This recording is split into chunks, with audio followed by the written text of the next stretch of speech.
Now a weird thing came through my head. I didn't even ask the question. I didn't think, because maybe this came along with, I want to know the answers. Maybe this is just all the answers I'm getting on top of everything. But the idea behind, why, okay, if everything is either, nothing is really bad. Sorry, I'm trying to turn down the air conditioning. There we go, or the heat. No such thing as good or bad. It's all perspective. But, say like a suede cleaner isn't bad, or a household chemicals are bad if using it to clean. But we already know that it's harmful for us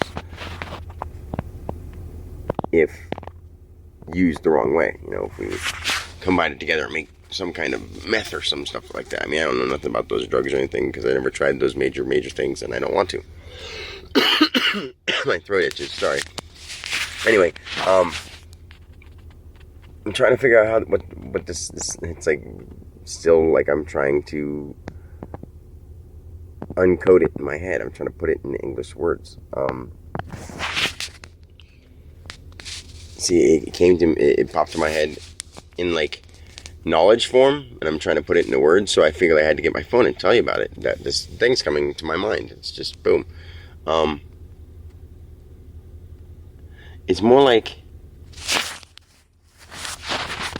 there's one kind of reality, and there's another kind of reality. There's multiple realities. Realities that our human physical touch will never experience.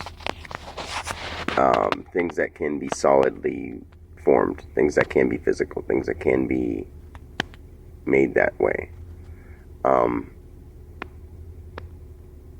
As one of the laws of the universe, like, gravity, those kind of things, there is not even through belief, there are some things that can't happen in physical form, but they can happen in mental form, spiritual, invisible form. So you torment yourself non-physically. Like, we already know that there's lions and tigers, and if you are angry, if they're angry, they can attack you and kill you.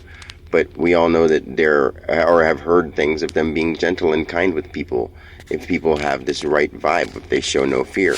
I mean, I myself still would probably be scared if a tiger came up to me. Maybe I'd be like, okay, I allow you to maul me if that's what you want to do. Maybe I would do that, I don't know, but I don't want to just be some human pincushion guinea pig and let people walk all over me either, because I do have, as my spiritual duty or purpose, my physical purpose is also to take care of myself, so I'm not going to be a pushover, but I'm also not going to be a person who harms anything unless very somehow needing to. And I mean, it's going to be some kind of way where I would have to need to.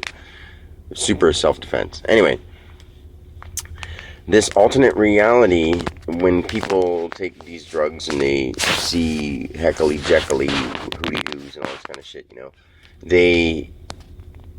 it's in their mind. But that doesn't mean it's not some form of reality. Like, that is a form of reality. They could turn those things into comic books, stories, movies, characters. They could take plaster of Paris and, and clay and wood, and people mold stuff and sculpt stuff and paint things and draw pictures and make cartoon images and CGIs and all that stuff now, and they can create something that looks almost real, so real that what do people this day and age even consider real? Like, the stuff they see on movies, half of it's all, computer generated, so it's not even really real.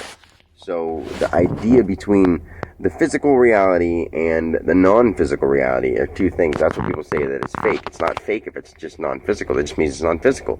It means some things can't be physically formed, but it doesn't mean they're fake.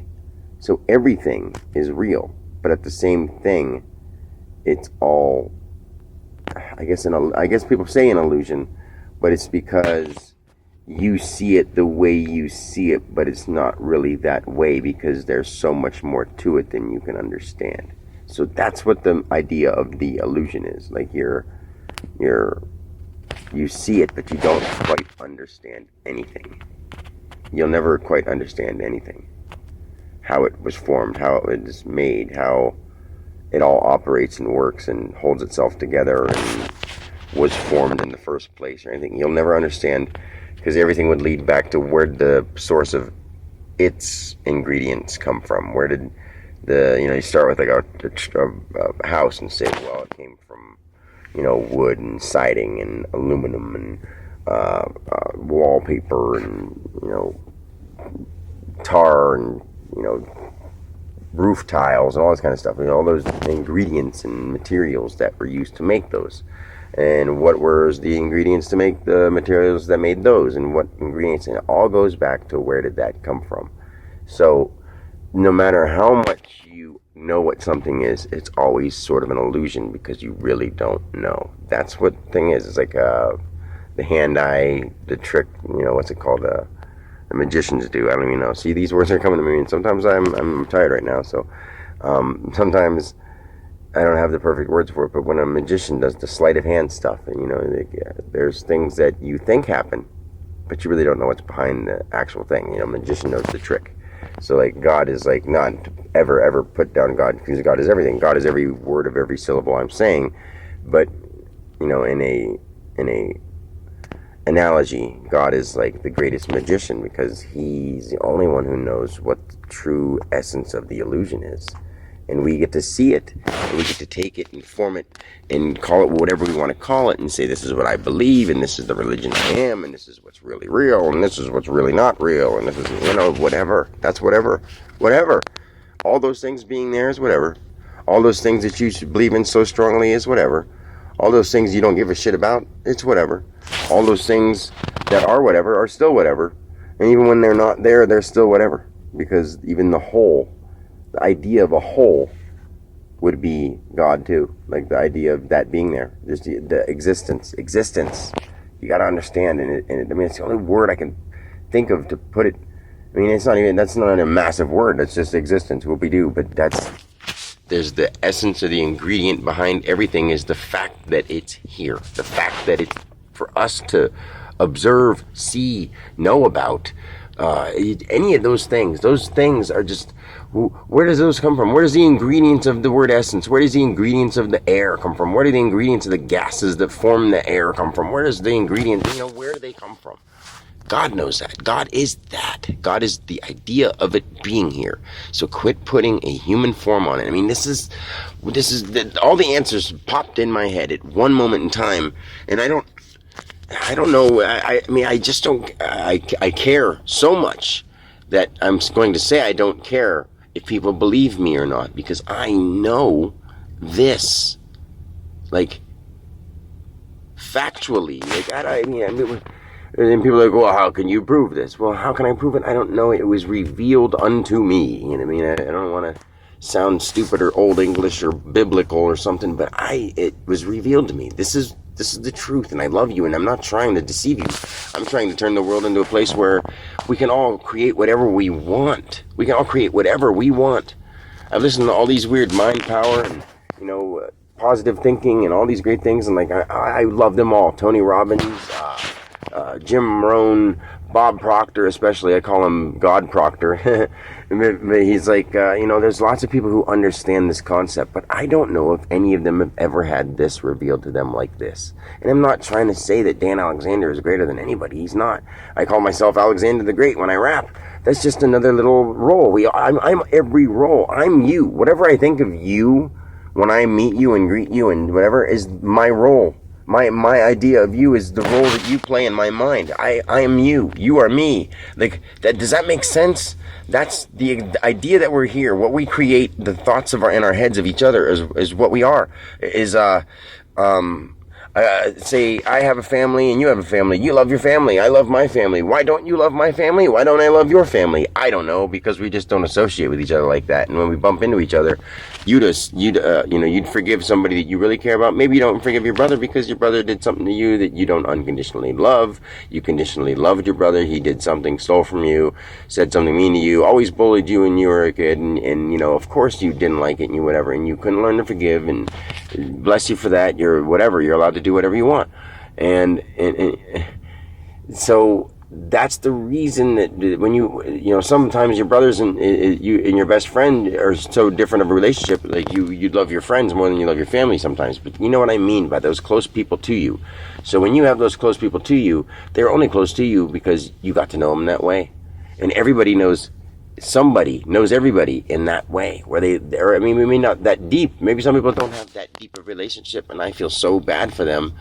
But I mean, at the same time, so be it. I accept that that's there. I accept that there's people that are down and full of sorrow. But guess what? I'm here, and I want them to specifically, literally, come up to Dan Alexander.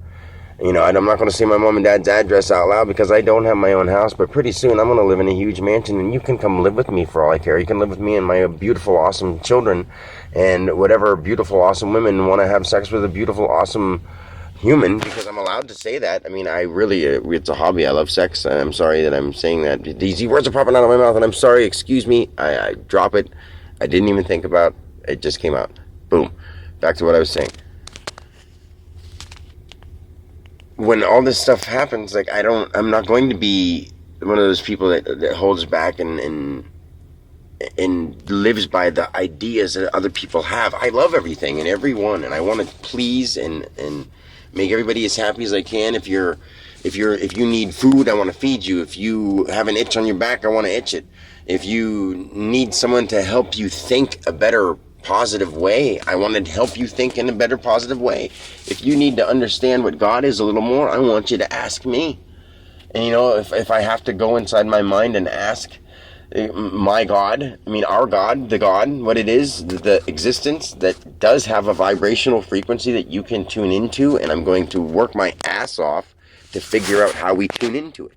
Like, this is my life's goal, is to help people tune into this, not to artificial intelligence, but to the invisible boopity boop downloading the world is downloading in this. This is what the internet comes from. This is the intelligence that operates the internet. This is the intelligence that even the people that operate the internet don't really understand, but they just do it because they understand that there's this intelligence.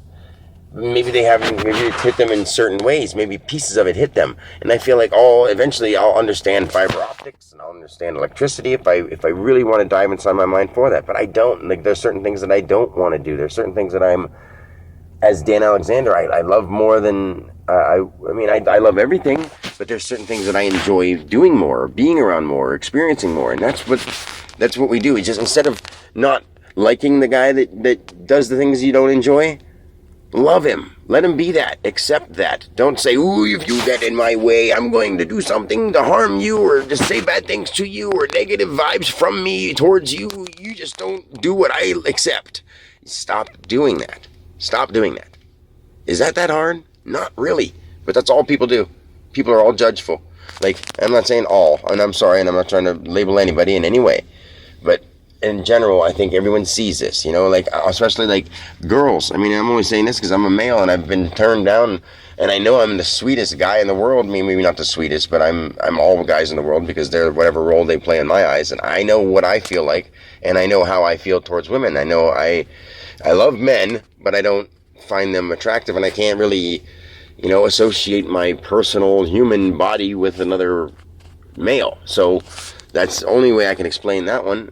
I do love all people, but there's just one thing, there's those couple things that I don't want to do. It's just not like, I enjoy more than others, I guess, or don't even want to see if I enjoy. Like, I don't want to see if I enjoy jumping off a mountain either, unless I have a parachute or a bungee strap or a rappelling rope, but that'd be sort of cool. But anyway, so, like, I just enjoy women. I love women. I've grown to love women, and I see nothing wrong with that, and there really is nothing wrong with that, especially if you do it in a loving, respectful, helping, passionate, compassionate, and meaningful way. And that's what I do. So I've never felt bad about my sexuality. I don't talk about it around my kids, and I really don't want them to hear these parts in the things, so I'm going to make sure I label them a certain way so my children don't see them. Or eventually they will, but what I have to accept that too. There's certain things in my life that I have to accept. I've done them, and hey, I've done them. Just like everything that you've ever done. Tell me the things you've done wrong. Leave comments on my stuff. Dude, tell me, just start talking. Let's just have a world conversation. Why not? Who cares? Is there a reason you can't? just because you think something different. Even if you're thinking about how awesome bean sprouts taste, tell me that. I would like, I don't know, I disagree, I'd prefer this. That would start a whole different conversation with somebody else that I don't know. And a billion other people in the world could join in that conversation about whether they like bean sprouts or don't. Now, I know that was just a weird out of nowhere thing, but these things are just coming to my mind. Like, there's me, Dan, and there's God, and there's my spirit inside me that's the peace of God. There's these, I'm on different levels, man. I'm astral. How do we explain these things? There's the causal, the astral, the earthly plane.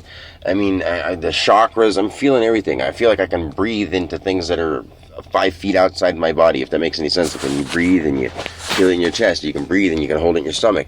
Well, then you can start trying to breathe and hold it in your toe, and breathe and hold it in your elbow, and then start feeling this little thing that looks like a sparkler and move it around your body, inside your body, and you see a sparkler in the dark, you're shooting off them little sparks, you know, and you just move it up and down your body, and then eventually 2 come out, and like you put 3 together and 3 pop out, and they start sparkling all over your body. Okay, start envisioning that and feeling that, and the next thing you know, you'll start doing some amazing things you never knew you could do, because that's just a little piece of your mind that does understand the frequency that God is, or frequency, spiritual vibe, whatever you want to call it. I don't know what we call it. It's just the words we have to place symbols on it. There's no symbol big enough to explain all the things that create all symbols and all things. So you don't have to believe me, but I hope you do. I'm here for you. I love you. I'm Dan Alexander. I'm the driver of the vehicle of Dan. And I, you, we, they, we're all love and God, and we all just exist, and we just want to be together and be harmonious. And let's do that, all right? Talk to you later.